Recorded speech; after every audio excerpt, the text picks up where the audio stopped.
And then it's, yep, okay. Now I think we can pull this box out of the car, maybe.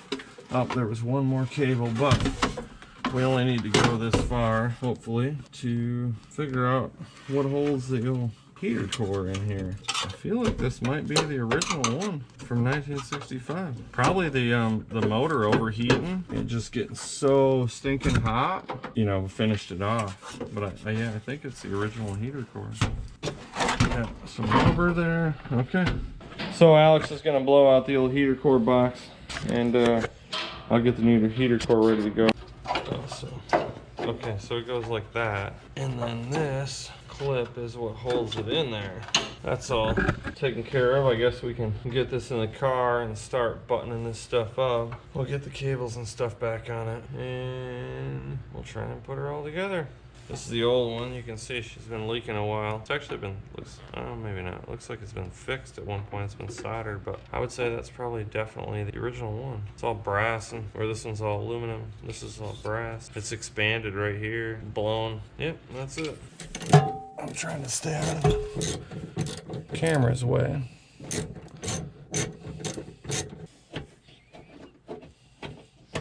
Okay, that's tight now. This clip. All right, so we're putting the glove box back together here after getting the heater box out. So wacky screws here that go through it. You'd think the whole rest of this car being steel, the glove box would be like sheet metal or something, but no, they're cardboard. Okay. All right, now we gotta find the other screws from the glove box, wherever they went. It doesn't feel like the screw is long enough. And that's par for the course with this thing. It's been so halfway put together at every turn. It really needs to be gone through all the way. All right, there's that.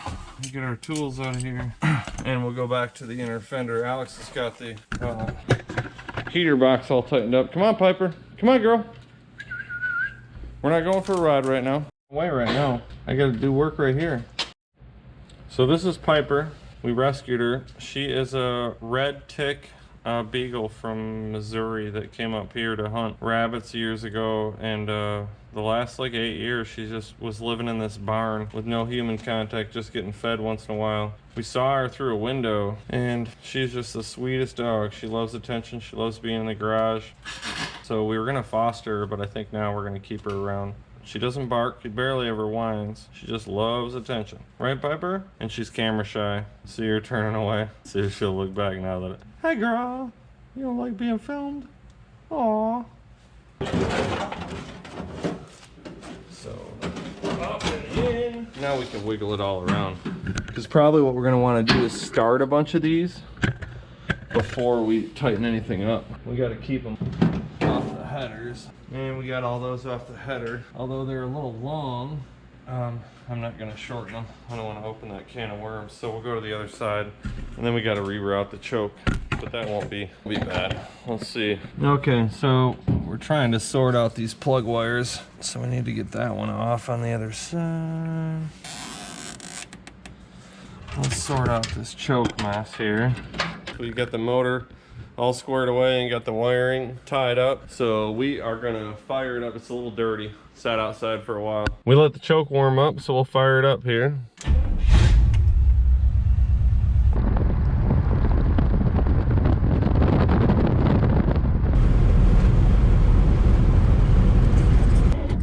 We got no spark at all.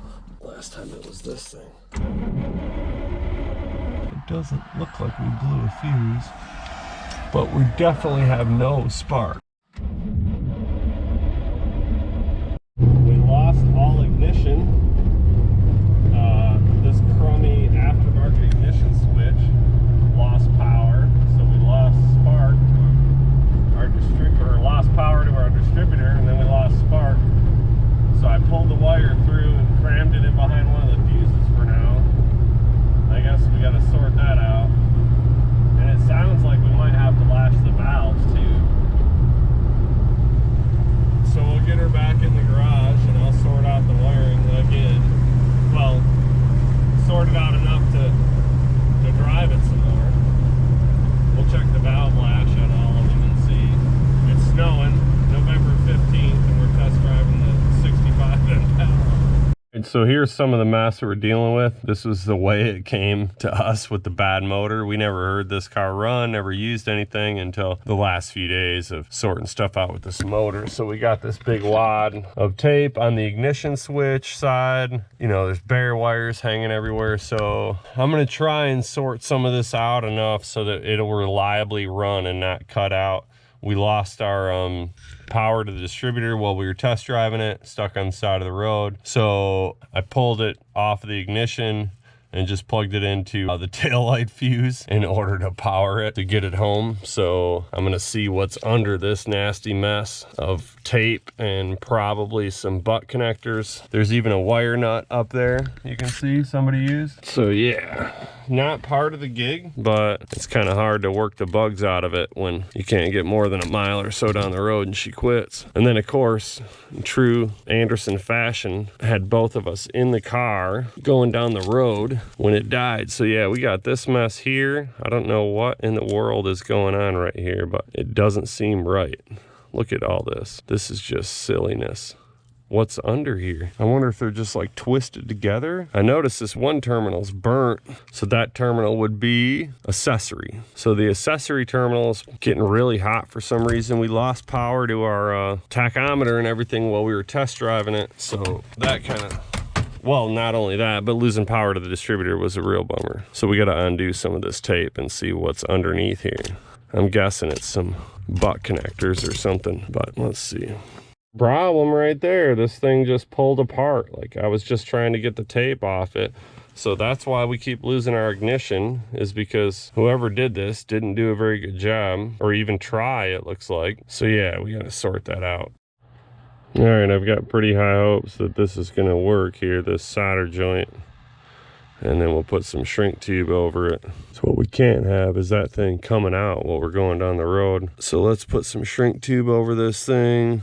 All right, now we've got that done. We got to get our wire back over here for the distributor. Somebody needs to go through and redo all of this. There's a butt connector up there. Jeez, oh Pete's. It's a little tiny shred of tape on it. Golly. All right. We got the Impala running again. We fixed the ignition switch, so we're gonna cruise around a little bit and see how she does. We got oil pressure, we got some temperature, half tank of fuel. She's idling about 850 RPMs. I don't know if you can see that or not. I'm not taking Alex with me this time because that was dumb.